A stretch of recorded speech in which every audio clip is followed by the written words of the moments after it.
Alors, on vient de cliquer sur Acheter. Et après, qu'est-ce qui se passe vraiment? Eh bien, derrière ce simple geste, il y a toute une mécanique hyper complexe. Aujourd'hui, on va suivre ensemble le voyage d'une commande depuis l'entrepôt jusqu'au paiement final. Allez, c'est parti, on plonge dans les coulisses du e-commerce. Voilà, c'est exactement ça la question. On clique, on attend gentiment notre colis, mais que se passe-t-il vraiment en coulisses? Parce que c'est bien plus qu'un simple envoi, c'est une véritable chorégraphie, à la fois logistique et financière qui se met en place. On va décortiquer ensemble ce balai invisible, étape par étape. Bon, alors tout commence où? Dans l'entrepôt. Oublions l'argent pour l'instant. La toute première mission, c'est le voyage physique du produit. Il faut absolument que le bon article arrive au bon endroit et au bon moment. C'est la base de tout. C'est vraiment la première étape de l'aventure. Ok, concrètement, ça se passe comment? D'abord, étape 1, on va chercher les produits dans le stock. Ensuite, étape 2, on crée ce qu'on appelle des bons de sortie. C'est juste pour dire, attention, ces articles quittent l'entrepôt. Tout de suite après, et ça c'est crucial, étape 3, on met à jour les fiches de stock. Le but c'est de ne pas vendre un produit qu'on n'a plus, évidemment. Et enfin, étape 4, on prépare le fameux document qui va voyager avec le colis. C'est une mécanique super bien rodée. Et là, attention, petit détail important à savoir. Le bon de livraison et le bon de réception, c'est en fait le même document. C'est juste deux copies. Une reste chez le fournisseur, c'est sa preuve que la marchandise est bien partie.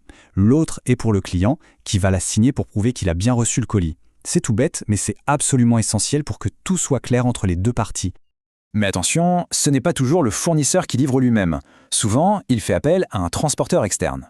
Et là, un nouveau document entre en jeu. La lettre de voiture. Qu'est-ce que c'est? En gros, c'est le contrat de transport. Il définit les conditions de la livraison, mais pas forcément le contenu exact du colis. C'est le document du transporteur, pas celui de la marchandise.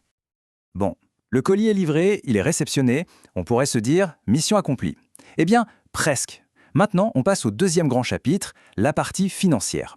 Et là, la star du show, la pièce maîtresse, c'est la facture. Ce n'est plus juste un papier, c'est le document officiel qui transforme une simple livraison en une demande de paiement en bonne et due forme. Alors attention, une facture ce n'est pas juste un bout de papier avec un prix dessus, non. Pour qu'elle soit valable légalement, c'est un vrai puzzle d'informations obligatoires, on doit y trouver absolument tout. Les coordonnées du fournisseur et du client, les infos légales comme le SIREN, les numéros de TVA, et bien sûr le mot facture en toutes lettres. Il faut aussi un numéro unique, une date, la description précise des produits, les prix, les réductions, la TVA, bref, chaque petit détail compte et a une vraie valeur légale. Ah, la fameuse TVA, la taxe sur la valeur ajoutée. On en entend parler tout le temps. Pour faire simple, c'est quoi? C'est un impôt indirect. En fait, le vendeur la collecte pour le compte de l'État. Elle est calculée sur le prix hors taxe. Le point vraiment crucial à comprendre, c'est que c'est le client final qui paye cette taxe, mais c'est l'entreprise qui doit la reverser à l'État. L'entreprise, elle, ne fait que l'intermédiaire. Mais bon, le prix sur l'étiquette, c'est rarement le prix final, n'est-ce pas? Le montant total peut être ajusté. Et c'est là que les réductions entrent en scène. Alors, voyons un peu comment ça se calcule et ce que ça veut dire concrètement sur une facture. Pour y voir un peu plus clair, il faut savoir qu'il y a en gros deux grandes familles de réductions. D'un côté, on a les réductions commerciales. Celles-là, elles sont liées à la vente, le volume, la fidélité, un petit défaut sur le produit. De l'autre côté, on a la réduction financière. Et elle n'est liée qu'à une seule chose, le moment du paiement. En gros, elle récompense ceux qui paient vite. Ce sont vraiment deux logiques totalement différentes. Zoomons un peu sur cette famille des réductions commerciales. D'abord, il y a la remise. Ça, c'est le grand classique. On l'obtient pour une grosse commande, pour récompenser la fidélité ou pendant une promo. Ensuite, on a le rabais. Le rabais, c'est un peu différent. C'est plutôt un dédommagement pour un produit de moins bonne qualité ou qui n'est pas tout à fait conforme. Et pour finir, il y a la ristourne. Ça, c'est un peu comme un bonus de fin d'année calculé sur le total de tous les achats faits sur une certaine période. Et maintenant, l'autre famille est celle de la réduction financière. En fait, il n'y a qu'un seul membre, c'est l'escompte. L'escompte, c'est tout simplement une carotte que le vendeur agite. Le message, c'est « si tu payes ta facture avant la date limite, eh bien je te fais une petite réduction sur le total ». C'est un outil super efficace pour inciter les clients à payer rapidement. Ok, récapitulons. Le produit est livré, la facture est calculée avec les bonnes réductions. Il ne reste plus qu'une chose à faire, régler la note.